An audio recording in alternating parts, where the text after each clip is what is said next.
যেখানেই যেতাম কারোর সাথে যদি দেখা হতো, সেটা যদি একটা 1 মিনিটের বাইটও দেওয়া লাগতো, 3টা প্রশ্নের মধ্যে একটা কমন প্রশ্ন ছিল যে অমীমাংসিত কবে আসবে। যদি আমাকে একটাও প্রশ্ন করা হইতো, সেখানেও জিজ্ঞেস করতো যে অমীমাংসিত কবে আসবে। ফাইনালি অনেক অপেক্ষার পর অমীমাংসিত এসে গেছে। আই স্ক্রিনে দেখতে পাবে দর্শকরা অমীমাংসিত। আমি আপনাদের মাধ্যমেই, আপনারাই আমাদের নিউজগুলো, আপনারাই আমাদের সংবাদগুলো দর্শকদের কাছে পৌঁছে দেন। অবশ্যই আই স্ক্রিন থেকে যেন সবাই দেখে, পাইরেটেড কপি দেখার কোনো দরকার নাই। তাহলে আই স্ক্রিন বা এই প্ল্যাটফর্মগুলো যদি বেঁচে থাকে, তাহলে আমাদের এন্টারটেইন মিডিয়া বাঁচবে, আমরা বাঁচবো, ডিরেক্টর, প্রডিউসার, কলাকুশলী, অ্যাক্টরস, পুরো মিডিয়াটা বেঁচে থাকবে।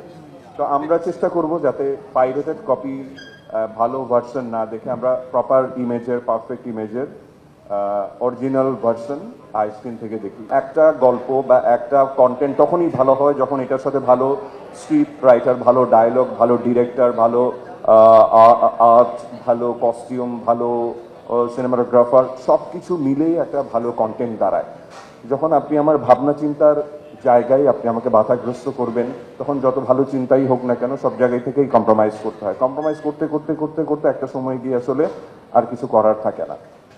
তো আমি চাইবো আমাদের সেন্সরশিপের এই সমস্ত বাধা থেকে আমাদের প্রত্যেকটি কন্টেন্ট মুক্ত থাকুক, সবাই স্বাধীনভাবে কাজ করতে পারুক। আমরা অনেক কষ্ট করেছি, আমরা অনেক কষ্ট করতে হয়েছে, সেই কষ্ট আমরা ভালোবেসে এবং আনন্দের সাথে করেছি, কারণ এমন একটা কন্টেন্টের সাথে থাকাও একটা সৌভাগ্যের বিষয়।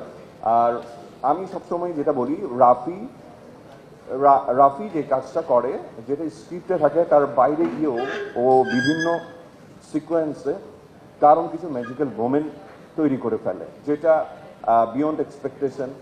যখন রিলিজ হয় তখন দেখি যে না, এটা তো এইভাবে ভাবি নাই, কিন্তু এটা অন্যরকম কিছু হয়ে গেছে। তো I am grateful to Rafi যে রাফির এই কাজটাতে আমি থাকতে পেরেছি।